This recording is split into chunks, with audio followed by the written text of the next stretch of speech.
Assalamualaikum warahmatullahi wabarakatuh. Nama saya Akila Yumna Asilia dengan NIM 2121 0103 0032.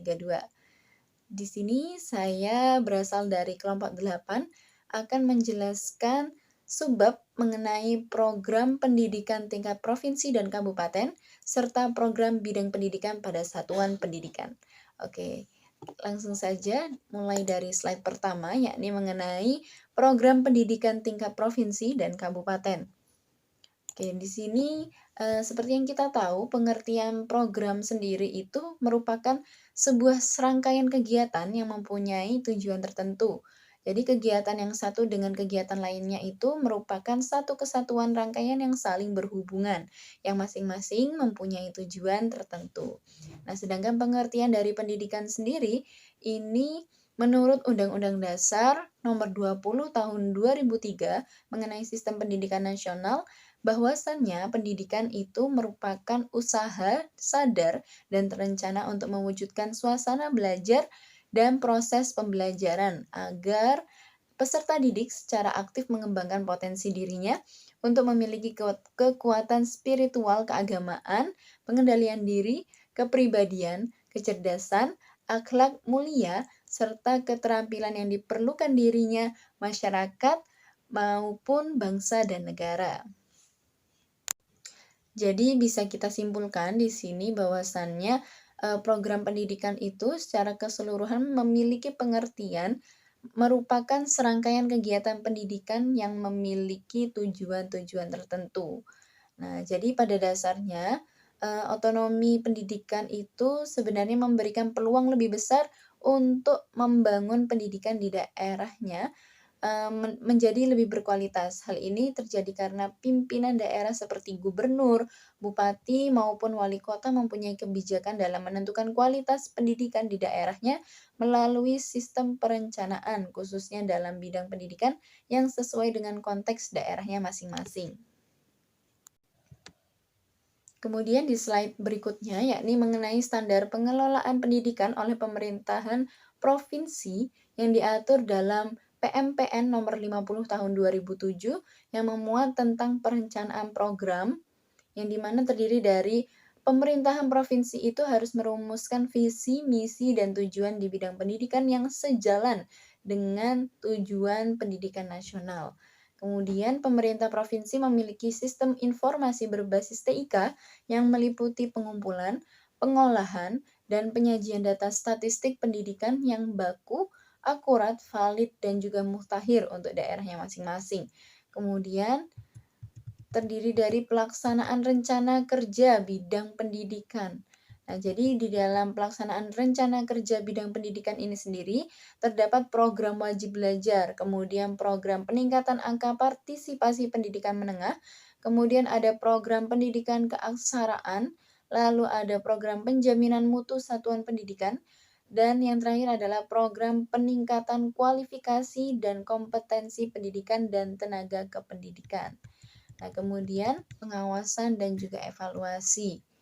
Nah, kemudian di slide yang berikutnya, yakni mengenai program pendidikan bidang kurikulum provinsi dan kabupaten, di mana kurikulum ini memiliki pengertian, yakni merupakan salah satu instrumen yang diharapkan memberikan arah untuk mewujudkan proses berkembangnya kualitas peserta didik. Oleh karena itu, kurikulum disusun dan dikembangkan untuk difungsikan sebagai pedoman atau acuan dalam mengarahkan peserta didik menjadi manusia yang berkualitas serta mampu menjawab tantangan zaman yang selalu berubah-ubah. Nah, kemudian salah satu upaya yang telah berhasil dilakukan oleh pemerintah yakni melakukan pembaruan kurikulum KTSP menjadi kurikulum 2013. Nah, seperti yang kita tahu, kurikulum 2013 ini terfokus pada pencapaian kompetensi. Nah, jadi ada pembagian tugas dalam implementasi kurikulum 2013, diantaranya yang pertama adalah pemerintah pusat bertanggung jawab dalam mempersiapkan guru dan kepala sekolah untuk melaksanakan kurikulum. Kemudian pemerintah pusat bertanggung jawab dalam melakukan evaluasi pelaksanaan kurikulum secara nasional. Dan pemerintah provinsi bertanggung jawab dalam melakukan supervise dan evaluasi terhadap pelaksanaan kurikulum di provinsi terkait. Jadi, dalam proses pembelajaran kurikulum 2013 ini, untuk semua jenjang dilaksanakan dengan menggunakan pendekatan ilmiah atau saintifik. Jadi, langkah-langkah pendekatan ilmiah itu dalam proses pembelajarannya meliputi menggali informasi melalui pengamatan, bertanya, percobaan, lalu mengolah data serta informasi, kemudian menyajikan data serta informasi tersebut dilanjutkan dengan menganalisa, menalar, serta menyimpulkan, dan pada akhirnya tahap berikutnya peserta didik dituntut untuk menciptakan sesuatu. Nah, jadi pada mata pelajaran, materi, atau situasi tertentu sangat mungkin pendekatan ilmiah ini tidak selalu diaplikasikan secara prosedural. Jadi kondisi seperti ini proses pembelajaran tertentu saja yang harus tetap menerapkan nilai-nilai atau sifat-sifat ilmiah dan menghindari nilai-nilai atau sifat-sifat non-ilmiah. Jadi standar kurikulum pada setiap satuan pendidikan yang dikelola oleh bidang kurikulum provinsi dan juga kabupaten harus mengacu pada standar nasional pendidikan yaitu PP nomor 19 tahun 2005. Yang dimana hal tersebut tercantum pada pasal 6 dan juga pasal 8. Pada slide yang berikutnya, yakni mengenai program pendidikan bidang keuangan dan Sarpras provinsi dan kabupaten. Jadi, standar pembiayaan atau administrasi dalam setiap lembaga satuan pendidikan yang dikelola oleh bidang keuangan provinsi dan juga kabupaten itu harus mengacu pada standar nasional pendidikan yang dimana dimuat dalam PP nomor 19 tahun 2005 bagian standar pembiayaan. Jadi pembiayaan pendidikan itu terdiri atas biaya investasi, biaya operasi, dan juga biaya personal. Kemudian, biaya investasi satuan pendidikan sebagaimana yang dimaksud pada ayat pertama tadi meliputi biaya penyediaan sarana dan prasarana, pengembangan sumber daya manusia, dan juga modal kerja tetap. Dan yang terakhir yakni berisi mengenai biaya personal sebagaimana yang dimaksud pada ayat pertama sebelumnya, itu meliputi biaya pendidikan yang harus dikeluarkan oleh peserta didik untuk bisa mengikuti pembelajaran secara teratur dan juga berkelanjutan. Nah, jadi di sini juga dimuat dalam pasal 42 dan juga 43. Lanjut pada slide yang berikutnya yakni mengenai kewenangan pendidikan tingkat provinsi dan kabupaten. Jadi kewenangan provinsi dan kabupaten ini dimuat dalam PP nomor 25 tahun 2000 bab 2 pasal 3 yakni memuat mengenai kewenangan provinsi sebagai daerah otonom yang mencakup kewenangan dalam bidang pemerintahan yang bersifat lintas kabupaten kota serta kewenangan dalam bidang pemerintahan tertentu lainnya sebagaimana yang dimaksud dalam pasal 9 Undang-Undang Nomor 22 Tahun 1999 tentang pemerintahan daerah. Kemudian, kewenangan bidang tertentu sebagaimana yang dimaksud pada ayat pertama sebelumnya tadi adalah perencanaan dan pengendalian pembangunan secara makro, pelatihan bidang tertentu, alokasi sumber daya manusia potensial, penelitian yang mencakup wilayah provinsi, kemudian juga ada pengelolaan pelabuhan regional dan lain sebagainya. Kemudian ada juga di ayat ketiga, yakni mengenai selain kewenangan sebagaimana yang dimaksud pada ayat pertama, dan pelayanan minimal yang wajib dilaksanakan oleh pemerintahan kabupaten kota, provinsi dapat melaksanakan kewenangan yang tidak atau belum dapat dilaksanakan oleh kabupaten serta kota. Pada slide yang berikutnya yakni mengenai program bidang pendidikan pada satuan pendidikan, terdiri dari program bidang pendidikan kurikulum dan pembelajaran dan juga program pendidikan pada bidang muatan lokal dan juga ekstrakurikuler. Nah, yang pertama yakni mengenai program bidang pendidikan kurikulum dan pembelajaran. Jadi, kurikulum itu merupakan sebuah faktor utama pada sebuah pendidikan. Nah, oleh karena itu, sudah seharusnya kurikulum tingkat satuan pendidikan atau KTSP itu memberikan perhatian yang lebih besar pada pendidikan budaya serta pendidikan karakter bangsa dibandingkan kurikulum pada masa yang sebelumnya. Jadi, menurut Kementerian Pendidikan dan Kebudayaan sendiri, ini telah mengungkapkan bahwa perubahan dan pengembangan kurikulum merupakan persoalan yang sangat penting. Karena itu, kurikulum harus senantiasa disesuaikan dengan tuntutan zaman. Nah, jadi KTSP 2013 ini didorong oleh beberapa hasil studi internasional tentang kemampuan peserta didik Indonesia dalam kancah internasional. Jadi menurut hasil survei dari Trends in International Math and Science pada tahun 2007 yang dilakukan oleh Global Institute menunjukkan bahwasannya 5% peserta didik di Indonesia itu mampu mengerjakan soal penalaran berkategori tinggi. Nah, padahal peserta didik di Korea itu dapat mencapai 71%.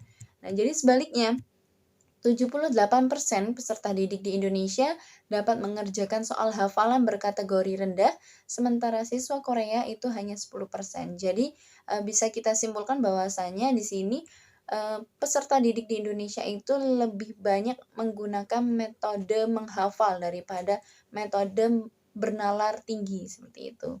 Nah, jadi kurikulum 2013 ini menjanjikan bahwasanya untuk lahirnya generasi penerus bangsa yang produktif, kreatif, inovatif, dan juga memiliki nalar yang tinggi.